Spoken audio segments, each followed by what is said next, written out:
Antes de que te cuente esta historia, quiero que hagas algo por mí. Si alguna vez has sentido que la vida te empuja al borde, si has sobrevivido a una traición, a una relación tóxica, o si estás empezando a recuperar tu fuerza, quédate conmigo hasta el final. Déjame tus pensamientos en los comentarios. Cuéntame si te has visto en un espejo parecido. Dale like si este relato te remueve algo por dentro y suscríbete para que no te pierdas las próximas historias de superación, justicia poética y empoderamiento femenino. Ahora sí, voy a abrirte la puerta de una verdad que me cambió la vida para siempre. Julián llegó aquella tarde con una sonrisa que no le pertenecía. Una sonrisa prestada, tensada, demasiado perfecta para ser real. En su mano traía un sobre elegante, de esos que anuncian buenas noticias o peligros disfrazados. Dijo que había pensado en mí, en lo cansada que me veía, y que por eso había decidido regalarme un crucero para que pudiera descansar de todo. Me pilló desprevenida. Había tenido semanas de discusiones pequeñas, silencios grandes y una sensación de distancia que yo intentaba coser a fuerza de paciencia. Aún así, sus palabras me atravesaron como luz templada en un día nublado. Me tembló la voz. Lloré. Lo abracé con la gratitud de quien cree, por fin, haber sido vista. Imaginé el mar extendiéndose como una sábana limpia. Imaginé la brisa levantándome el pelo, la sal clavándose suave en la piel. Días sin despertadores ni tareas ajenas, un paréntesis solo mío. Por unos segundos, creí de verdad que mi marido se estaba acordando de mí, que aquel regalo venía de un cuidado sincero, que ese sobre era una mano tendida y no una roca. Mientras él me explicaba la ruta, los lujos del barco, las excursiones, yo me sentía privilegiada. La mujer por fin elegida, por fin atendida. Me apreté el sobre contra el pecho como quien sujeta una esperanza frágil. Le pregunté, ya más tranquila, ¿por qué no venía conmigo? Esperaba que me dijera que sí, claro, que había comprado 2 billetes. Imaginé una escapada romántica para reparar los huecos del camino. Pero su gesto se endureció. Con voz seria dijo que en el trabajo no le daban vacaciones, que era imposible ausentarse tantos días, que alguien tenía que quedarse. Ve tú sola, te lo mereces, añadió con ese tono convincente que yo confundí con generosidad. Quise creerlo.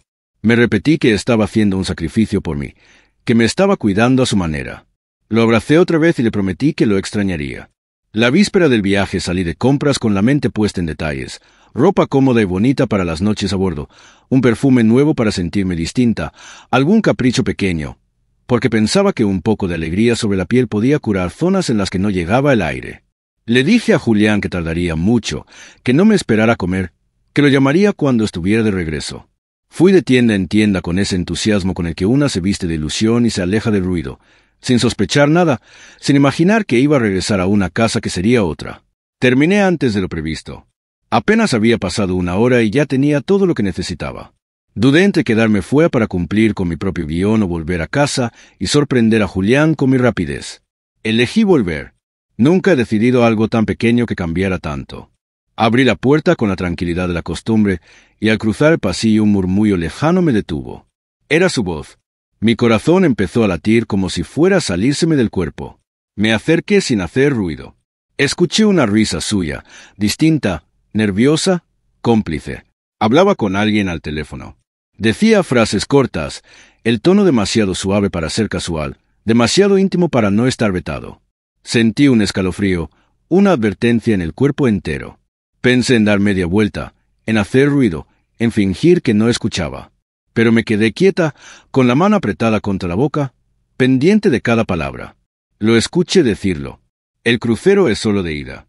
Por fin nos libraremos de ella. No fue un susurro, fue un golpe con un mazo.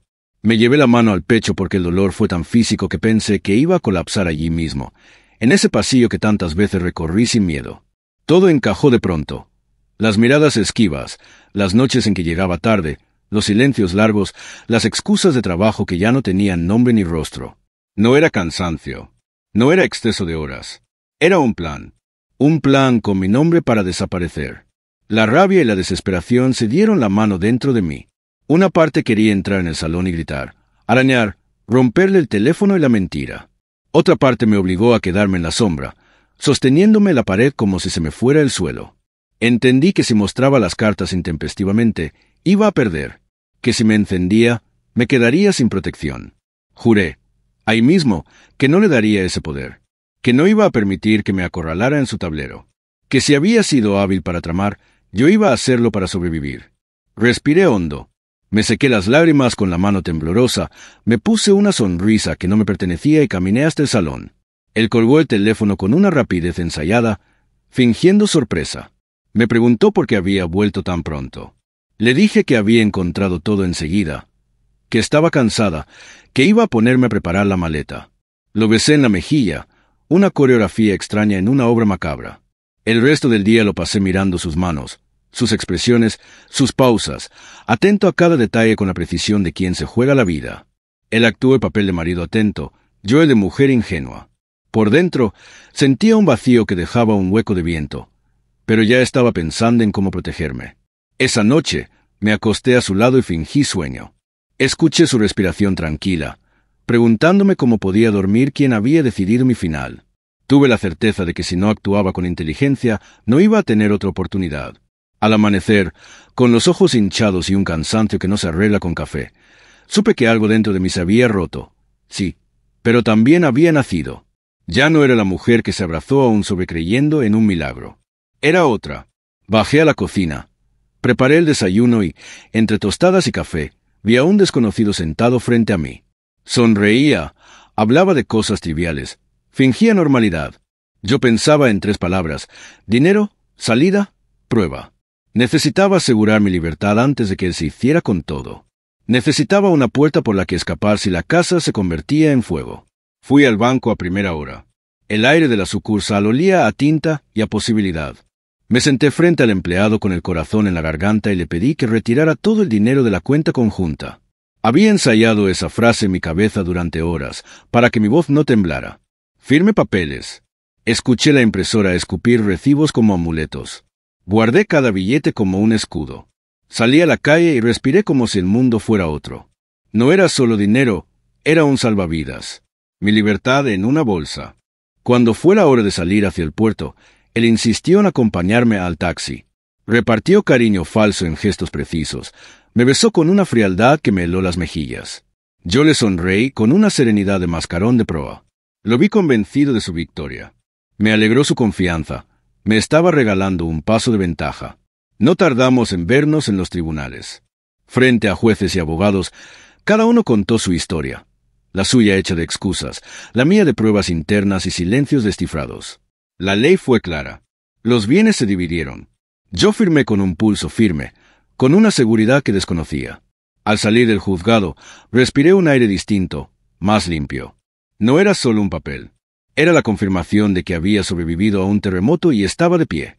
Con el tiempo supe que su amante ni siquiera quería verlo. Lo abandonó a la primera curva. Su destino, fabricado con mentiras, le devolvía el eco. Él perdió dinero, amor, poder y sobre todo perdió el control. Se quedó vacío, sin aliados, sin audiencia. Y yo, a distancia, sin tocarlo, vi cómo la vida le enseñaba la lección que yo ya no necesitaba impartir.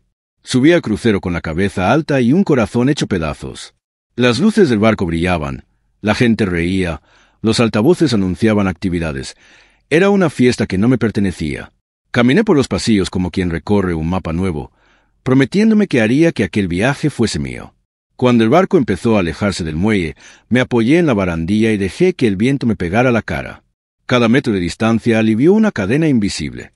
Cerré los ojos y me juré que no volvería a ser la misma. 10 minutos después, lo imaginé con su tarjeta en la mano, comprando un regalo para la amante. Imaginé su rostro cuando la operación fue rechazada. Esa escena me calentó el pecho como un sorbo de café en invierno. No era venganza todavía, era justicia poética, un primer golpe de realidad. Lo vi en mi mente llamando al banco, exigiendo hablar con un gerente, subiendo el tono. Lo vi descubriendo, poco a poco, que yo había movido las fichas mientras se sonreía. Por primera vez, no era yo quien estaba en shock. Él iba a tener que aprender a respirar en el agua. El mar me cuidó. Sin señal en el móvil, cada llamada perdida de Julián era un recordatorio de que había cortado el hilo. No me alcanzaba su voz, no podía entrar en mi cabeza con sus exigencias. Caminé por la cubierta, me dejé besar por la lluvia fina de sal, me senté a escuchar música que no necesitaba letras. El primer día lloré a ratos. El segundo, respiré un poco más hondo.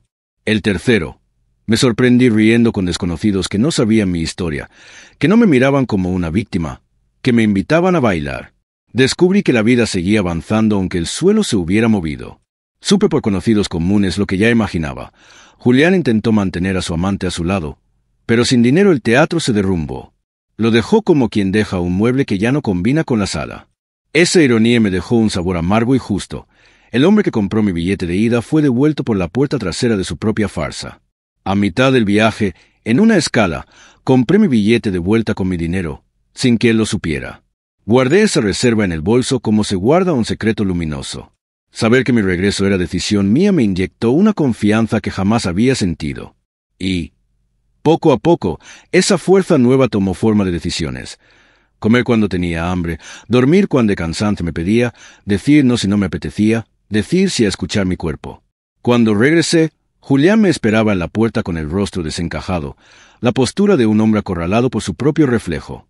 Apostó por el grito, por el insulto, por el reproche. Habló de dinero, de cuentas vacías, de humillaciones, como si fuera la víctima. Yo lo miré en silencio. Había ensayado ese momento tantas veces que me resultó fácil colocarme en la escena. No dije nada hasta que se agotó. De repente, le pesó la lengua. Fue mi turno. Le conté que había escuchado su llamada aquella tarde, que sabía lo del crucero de ida, que conocía su plan y su amante. Le di las gracias, con ironía, por el viaje. Lo había disfrutado de una manera que él no imaginó. Luego, con voz tranquila, añadí, «Ahora voy a divorciarme de ti». Vi cómo se desmoronaba de adentro hacia afuera, como un edificio a que le retiran la columna central. No hizo falta que levantara la voz. Mi serenidad le dolió más que cualquier grito. Con mi parte de los bienes reconstruí mi vida paso a paso. Encontré un trabajo digno, honesto, que me permitió sostenerme sin deberle nada a nadie. Aprendí a disfrutar lo simple. Un café en silencio, una caminata sin reloj, una conversación que no busca ganar. Recuperé amistades que había dejado en la cuneta por estar sosteniendo una casa que se caía. Volví a leer por las noches. Empecé a aprender a bailar sola. No es que el dolor desapareciera de un día a otro. Las cicatrices no se borran, se hacen propias. De vez en cuando, una tarde se me venía encima como un recuerdo con filo. El pasillo, la llamada, la frase. Pero ya no me atravesaba. Solo me recordaba quién era ahora. Y fue en medio de ese proceso de superación personal cuando la vida me sorprendió con algo que yo ya no esperaba. Un amor nuevo. Lo conocí en una reunión de trabajo. No era el protagonista de una película romántica ni el dueño de ninguna promesa vacía. Era un hombre honesto, generoso y tranquilo. Me costó abrir la puerta, claro. El miedo es insistente cuando ha sido alimentado. Pero él tuvo paciencia. Su sinceridad fue derribando murallas sin empujarlas. Empezamos a compartir lo cotidiano. Pasamos del café a la complicidad, del miedo a la confianza. Con él, el amor no fue una cadena. Fue un impulso suave hacia adelante. Construimos, poco a poco, un hogar distinto. No perfecto, pero firme. Aprendí que los siempre y los nunca no pertenecen al amor verdadero, que la confianza se ría con respeto y se cuida con palabras a tiempo. Me valoraba, me veía, y yo aprendí a recibir sin sospecha. Descubrí que se puede volver a confiar, que no todos los caminos terminan en traición, que las relaciones sanas existen y que el para siempre se construye día a día. A veces, en noches tranquilas, los recuerdos regresan como sombras con menos forma. Me veo a mí misma en el pasillo, con la mano en la boca, sintiendo el golpe en el pecho. Pero ya no me destroza. Es apenas un recordatorio del fuego que me templó. Julián se convirtió en un eco que ya no me gobierna. Un día lo vi a lo lejos, cruzando una plaza, encogido en su gabardina. No era el hombre que conocí, ni el hombre arrogante en el que se había transformado. Era otro, uno derrotado por sí mismo. Ya no sentí ni odio ni rencor. Sentí compasión, y la certeza de que la mejor justicia, a veces, llega sin testigos. De vez en cuando nos cruzábamos por casualidad. Su mirada, antes dura, se volvía una mezcla de rabia y vergüenza. La mía, en cambio, era calma. No necesitaba decir nada. La distancia entre nosotros ya no era solo física. Era la brecha entre alguien que se reconstruyó y alguien que se dejó consumir. Mi felicidad, sin quererlo, era su castigo. Aprendí a poner límites. Aprendí a decir no sin culpa y sí sin miedo. Entendí que ningún lujo sustituye la sinceridad, que ninguna promesa tapa el ruido de una mentira, que ninguna relación vale si exige que me pierda. Hoy camino con la frente en alto. No soy la mujer que abrazó un sobrecreyendo en un salvavidas. Soy la mujer que aprendió a nadar cuando le quitaron el suelo. Cierro los ojos y repaso todo lo vivido, cada lágrima, cada noche sin dormir, cada paso que di con miedo y aún así di. Aquel crucero de ida que planeó con tanta frialdad no fue mi fin. Fue mi comienzo. A veces el infierno es el fuego que te forja. Yo aprendí a escucharme, a confiar en mis instintos, a no silenciar las señales. Él se quedó atrapado en un laberinto que construyó con sus propias manos. Su vida se volvió una suma de derrotas. La mía, un camino que sigo eligiendo. Mi historia no acabó en un puerto ni en un juzgado. Sigue viva en cada mañana en la que despierto sin miedo. En cada risa limpia que regalo. En cada abrazo que doy sin pedir permiso. Lo que fue dolor, hoy es fuerza. Lo que fue traición, hoy es aprendizaje. Lo que fue una caída, hoy es empoderamiento. Eso, y no otra cosa, es mi triunfo. Vivir, amar y seguir adelante. Si llegaste hasta aquí, gracias por acompañarme. Dime en los comentarios qué parte te tocó más. El pasillo y la llamada, la valentía de guardar silencio y actuar, la primera bocanada de libertad sobre el mar, el momento de decir me divorcio, o la paz de construir una vida nueva. Si esta historia te inspiró, dale like y compártela con alguien que necesite una señal para empezar de nuevo. Suscríbete para más relatos de empoderamiento, superación personal y justicia poética. Nadie decide tu destino por ti. Y si alguna vez te quisieron con cadenas, recuerda lo que aprendí en aquella cubierta. Siempre hay un horizonte esperando.